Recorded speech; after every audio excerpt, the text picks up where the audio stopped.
Good morning students. Simple primitive cells के अंदर packing efficiency के बाद में अब हम पढ़ेंगे packing efficiency in HCP and CCP।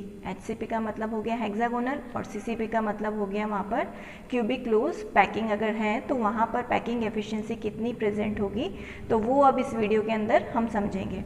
अब यहाँ पर HCP और CCP के अंदर एक चीज़ और है कि इसके अंदर जो यहाँ पर प्रेजेंट होगी जो यूनिट सेल वो होगी फेस सेंटर्ड। तो फेस सेंटर्ड का मतलब है कि एक यहाँ पर एटम अलोंग विथ कॉर्नर एक फेस के सेंटर के अंदर भी प्रेजेंट होगा, कि जैसे ये मेरा एक फेस हो गया ये पूरा यहाँ पर, तो हर एक कॉर्नर के ऊपर तो एटम्स प्रेजेंट होंगे ही। अब इस फेस के सेंटर के अंदर भी एक एटम आपको दिखेगा। तो यहाँ पर टोटल एटम्स कितने हो गए, अगर हम एक डायगोनल खींचें तो यहाँ से एक फेस के ऊपर हमने किस तरीके से डायगोनल खींचा, तो यहाँ पर इस डायगोनल को टच करते हुए एटम्स हमको मिल रहे हैं 1, 2 और ये 3।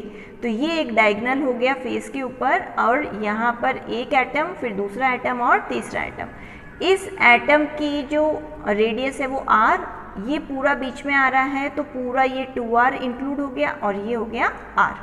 अब यहाँ पर एक साथ ही साथ आपको यहाँ पर दिख रहा होगा ट्राइंगल A, B और C। ये ट्राइंगल आपको जिसको मैं हाईलाइट कर रही हूँ ये आपको दिखाई दे रहा होगा A, B और C।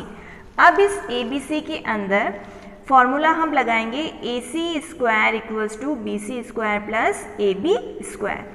ये AC है, ये किसके इक्वल होगा, AB square plus BC square. अब यहाँ पर एक चीज़ हमें पता होनी चाहिए कि जो यूनिट एजेस हैं, जो भी यूनिट सेल की जो एजेस हैं, ये हो गई, ये सारी एजेस हैं, इसको तो हम कहेंगे A, और जो फेस डायगोनल है इसको हम मान के चल रहे हैं B। तो हमने लेट कर लिया कि जितनी भी जो एजेस हैं उनको हमने A मान लिया और जो फेस डायगोनल है उसको B मान लिया। अब यहाँ पर ये वैल्यूज इस फॉर्मूले के अंदर पुट करेंगे तो यहाँ पर आ जाएगा B square equals to A square plus A square, क्योंकि ये भी A हो गया, क्योंकि ये भी A जा रहा है और ये भी A जा रहा है यहाँ पर क्यूबिक यूनिट सेल की। तो A square plus A square equals to कितना हो गया, 2A स्क्वायर। अब यहाँ से स्क्वायर हटाएंगे तो यहाँ पर अंडर रूट आ जाएगा, तो B equals to root of 2A। अब यहाँ पर थोड़ी देर पहले मैंने कहा था कि ये जो फेस डायगोनल है ये किसके, अगर r की फॉर्म में इसको कन्वर्ट करें तो किसके इक्वल आएगा, r plus 2r plus r। तो इन सबको ऐड करेंगे तो आंसर कितना आ जाएगा, 4r। अब मेरे पास दो इक्वेशन हो गई b के लिए, एक तो ये हो गया और एक ये हो गया।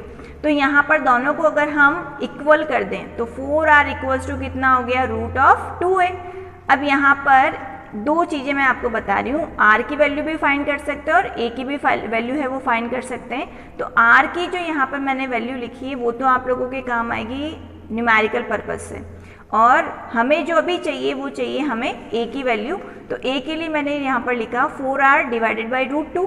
अब इसको सिंप्लीफाई करने के लिए हम यहाँ पर अगर इसको 4 को मल्टीप्लाई इस फॉर्म में भी लिख सकते हैं 2 इंटू 2, और नीचे जो रूट 2 है उसको मेरे को हटाना है। तो मैंने क्या किया, ऊपर नीचे दोनों साइड मैंने रूट 2 से मल्टीप्लाई भी कर दिया और डिवाइड भी कर दिया। अब क्या होगा, root 2 into root 2 equals to किसके होता है, 2 के। अब यहाँ पर ये 2 से ये 2 कैंसिल हो गया तो पीछे ये चीज़ बची हमारे पास में, तो यहाँ पर इसको लिख दिया मैंने a इक्वल्स टू 2 रूट 2 और r, ये चीज़ हमको मिल गई। अब जैसा कि एक एटम जो है उसका एक पर्टिकुलर यहाँ पर जो यूनिट सेल है, तो इसके अंदर अगर हम वॉल्यूम निकालते हैं तो हम फॉर्मूला क्या लगाते हैं, a cube. Cubic unit cell के लिए वॉल्यूम किसके इक्वल होता है, a क्यूब के। a मैंने फाइंड कर लिया, अब इसका हम क्या कर लेंगे, क्यूब ले लेंगे।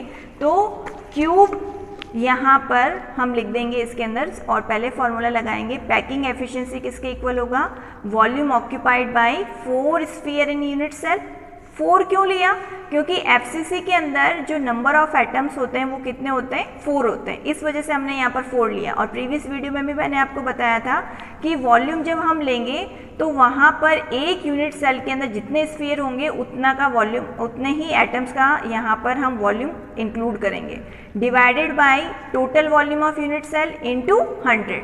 तो 4 इंटू एक स्फीयर का वॉल्यूम होता है 4/3 पाई r क्यूब, तो यहाँ पर आ गया 4 इंटू 4/3 पाई r क्यूब। और अपॉन में आ जाएगा यहाँ पर जो टोटल वॉल्यूम है यूनिट सेल का, जो अभी हमने ए का जो क्यूब किया था, तो ए की वैल्यू हमारे को आ रही थी 2√2r और उसका हमने क्यूब किया इंटू 100 किया। तो जब इसको हम सॉल्व करेंगे तो हमें आंसर मिलेगा 74%। तो हम देख सकते हैं यहाँ पर एफसीसी के अंदर नंबर ऑफ एटम्स 4 है, इसका मतलब कॉम्पैक्ट पैकिंग है, यहाँ पर पैकिंग एफिशिएंसी ज़्यादा होगी, तो परसेंटेज भी हमको क्या मिल रहे हैं, ज़्यादा मिल रहे हैं। तो एग्जाम्स में 1 मार्क के क्वेश्चंस में भी आपसे पूछा जा सकता है कि एचसीपी, सीसीपी या इनके अंदर पैकिंग एफिशिएंसी कितनी होती है, तो वो आपको याद रखना है 74। फॉर्मूला ये आपको याद रखना है कि यहाँ पर 4 क्यों आया, क्योंकि एफसीसी के अंदर नंबर ऑफ एटम्स हैं वो 4 होते हैं, इस वजह से। टोटल वॉल्यूम हम कैसे निकाल रहे हैं, ए क्यूब से, और ए हमने थोड़ी देर पहले पूरा डेरिवेशन के थ्रू है वो फाइंड किया। Thank you.